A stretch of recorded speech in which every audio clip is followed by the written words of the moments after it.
Hi guys तो समस्त सकाळु सकाळु मोर स्वागत। तो आज जेहेतु नूतन वर्ष समस्त शुभेच्छा और अभिनंदन। देखिपे कालिका मेहंदी मो हाथ में केमती लगुच शेयर कमेंट कहे। तो आज जेहेतु नूतन वर्ष से मुझे सकाल सकाल उठी गाधे पाधे रेडी होती मंदिर को जावाई।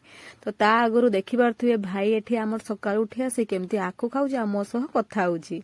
कथा हबार कारण होची मो हाथ रे से मेहंदी देखी तो से मते पचार आपा ये हाथ रे किस करूछु ये किस ता कथा सुनवा चलंतु।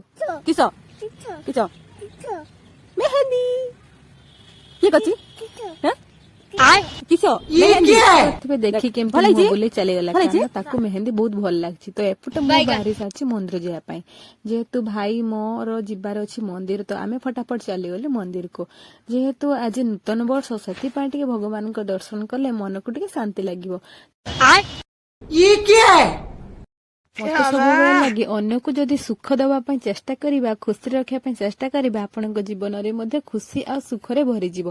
तो से नूतन वर्ष में मोर एतिकी कथा कहबार अच्छी कि समस्त को सब बेले खुशी रखा चेष्टा करेंगे आउ केबे कहा मन दुख देवा चाहिए।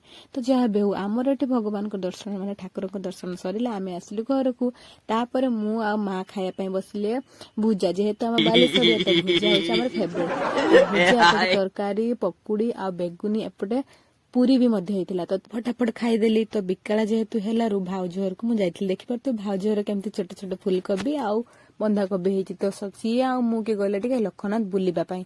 तो लोकनाथ गोटे गुपचुप वाला अच्छी जहाँकि बहुत टेस्ट कर बाकी सी आज आसी नथिले चॉकलेट खाई घर को आसिलु।